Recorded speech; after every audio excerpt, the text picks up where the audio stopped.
Iron Man 2 is all about armor. There's not only Iron Man in his armor, he's got multiple types of armor in this, but there's also other characters in armor. And one of them is one directly out of the comic books, and we've been hoping for.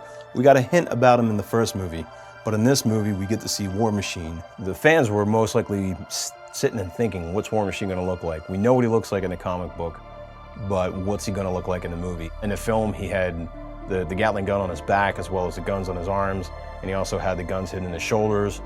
And it's really great that they went all out and they made it look like Iron Man, but distinguished it far enough to make it another character altogether. The Iron Man suit itself in the films has always had this great look to it, and it really feels like a hot rod. Tony Stark, since he has this affinity for cars, built this armor kind of in the style of a hot rod. Then when they built War Machine, it was pretty much off of Jim Rhodes' persona, and he's in the military, he's been in the Air Force forever, and he's a colonel in the Air Force. And when you look at War Machine with James Rhodes, it's like an actual tank or, an armored vehicle, even down to all the little stickers that you see and little decals that really give you that military feel to it. It was pretty cool to work with Legacy to come up with the first piece, which was the Iron Man Mark VI.